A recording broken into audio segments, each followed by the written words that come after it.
بسم الله الرحمن الرحیم.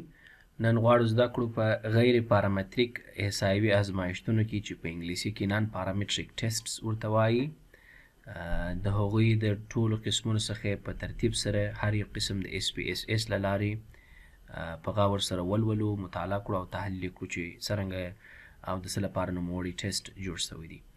د ټولو ټیسټونو په قطار کې لومړنی اول ازمایښت احصایوي چې موږ یې غواړو مطالعه کړو هغه د کای سکویر ټیسټ په نامه دی، چې کای سکویر ټیسټ په صورت عموم کې دوه شکله لري چې خپله د کارل پیرسن له لوري لخوا څخه جوړ شوی دی.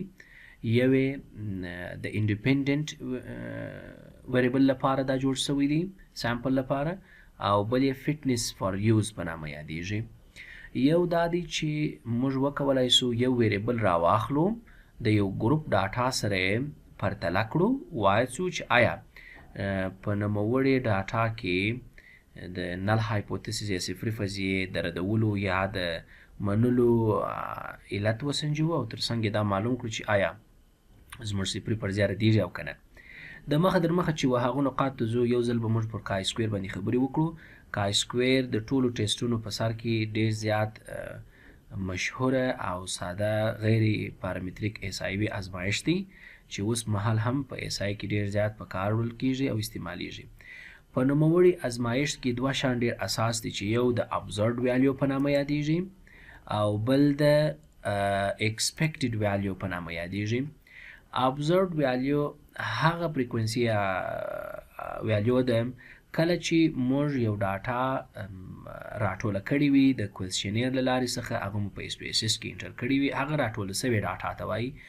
ایکسپیکټډ بیا د فارمول پر بنیاد باندې که چیرې یو سوال کې 15 برخې موجودې وي، یعنی لیکټ سکیل پوښتنه سوې وي، نو د دې لپاره چې 100 کسان فرض که پوښتنې ځواب کړي وي، دغه 15 ځوابونه باید په ترتیب سره په مساوي توګه سره باید هر یو تقسیم شوی وي. دا زموږ هغه ایکسپیکټډ فریکونسي ده.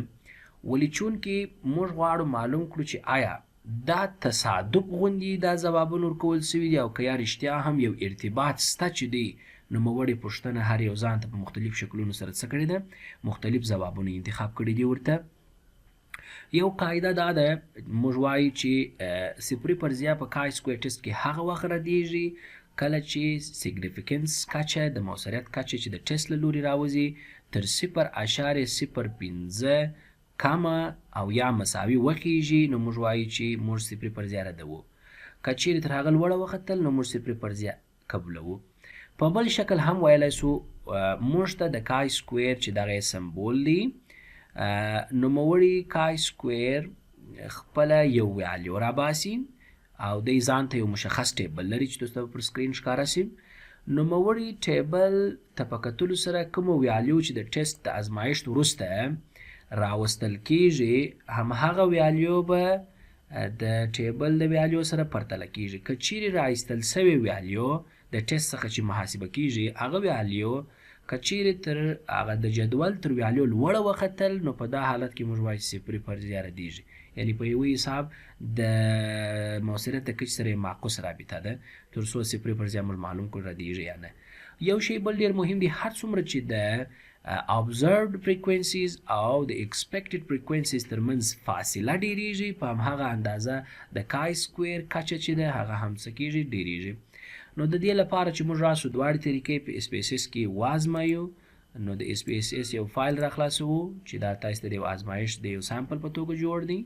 غواړم زه معلوم کړم نوموړي جنډر چې کوډ لري، که تاسو دا د سمبول کلیک کړئ، ټوله جنډر 1 د میل په نامه دی، 0 د فیمیل په نامه دی.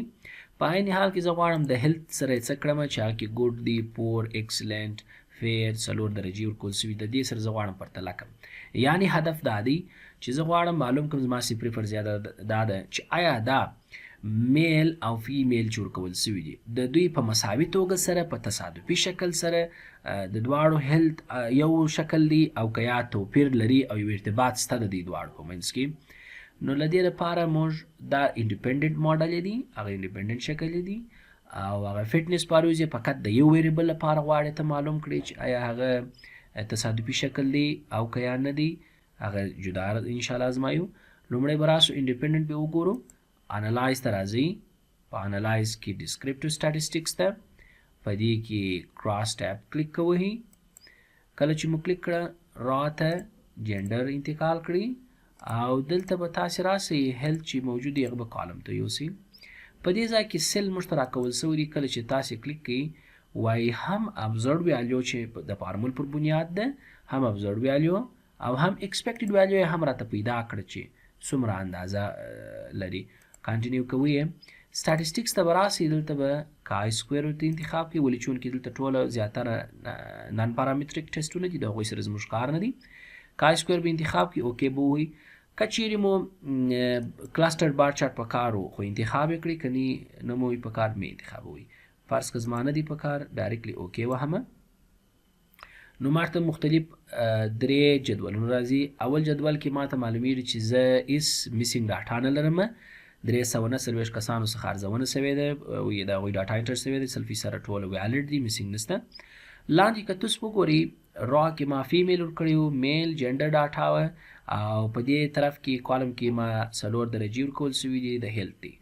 که چیرې تاسې د اول 8 18 یا 15 د لوړ کونج کې چې لیکلي دي دا ټوله زموږ ابزرو ډاټا ده. لاندې چې راایستل سوې ده دا زموږ ایکسپیکټډ ډاټا ده. یعنی اوس چونکې دوی 8 کسان دي چې هغه ښځینه دي چې پور هیلث لري، اصلا که چیرې په مساوي توګه ویشل سوي وای نو 7.4 تعداد چې شوی پور وای. نو موږ غواړو معلوم کو چې په لاندې ټیسټ کې درته شوي موږ ته چې آیا نوموړی 0% موږ ردوو او که یا قبلوو یې.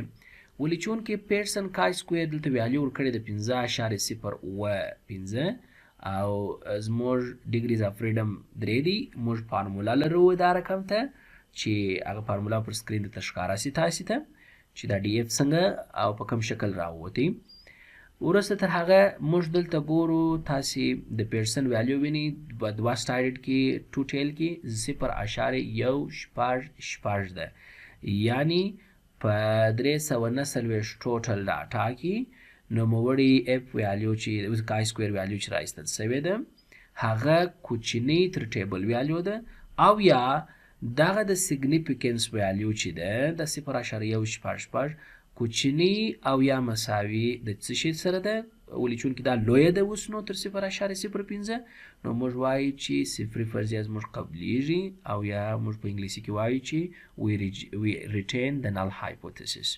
نو پر دې بنیاد باندې موږ وایو چې دا یو تصادف واقع سوی دی چې د فیمیل او میل ترمنځ چې کوم د هیلث کچې موجودې دي تصادفي شکل کې داسې سوي دي و راغلی دی او یو ارتباط د دې دواړو په منځ کې موجود نه دی. بل طرف هم لري چې هغه نان پارامتریک ټیسټ کې وان سامپل کې ته کولی سي په کار واچې چې کله دې کلیک کړ په اتوماتیک شکل دې ښکاره کوي چې 0% ردیږي او که یا قبلیږي. ټوله ډاټا به تاسې تر پایه پورې انتخاب کړئ. نو په دې ځای کې فرض که زه غواړم هیلث راسته طرف ته بیایست تاسې او پر دې باندې رن اتوماتیکلی کوي په اتوماتیک شکل کې تا ته ټیسټ راباس چې آیا فرضیه ردیږي او که یا قبلیږي. هدف یې دا دی د یو سامپل چې ما ورکړل کومه ډاټا چې په دې کې موجوده ده هغه آیا تصادف انتخاب سوی ده او که یا په هغه کې یو علت شته چې یو ارتباط شته چې دوی جوابونه مختلف ورکړي دي دا ریسپانډنټس. دلته موږ ته جدول ښیي چې په 0.000 مقصد 0 نه دی تر 0.05 موثریت کچې کوچنی دی. نو ځکه وایم چې 0% ردیږي ریجیکټ د نل هایپوتیسس. که چیرې پر دې ډبل کلیک تاسې کلیک کړئ بیا تاسې ته یو بله مینو راخلاصیږي، په هغه کې هم درته ښیي تاسې ته نور اضافه معلومات درکوي چې ابزرد ویلیو څومره ده د هر لیول ده او هایپوتیسایزډ ویلیو څومره ده. دلته هم درته وایي چې 349 ټوټل دي، ټیسټ سټاټسټکس 160 دي، ډیګریز اف فریډم 3 دي چې n-1 دي. ولې موږ په دې کې 1 2 3 4 n لرو نو 4-1 3 درته راباسي. او سیګنیفیکنس ویلیو په 2 ټیل ټیسټ کې 0.00 راغلی، یعنی د دې څه دا معلومه شوله چې د دوی په منځ کې ارتباط شته. د ریسپانډنټس جوابونه ورکړي دي، هر یو ځان خپل یو علت دی، ځوابونه چې دي ارتباط پذیر دي او ارتباط لرونکي دي په وان سامپل کای سکویر ټیسټ کې. او تیر چې مو استعمال کی انډیپندنت سامپل ټیسټ چې یو ویریبل مو راخستی د بل ګروپي ویریبل سره مو د اړیکې د شننې په پار پرتله کوئ.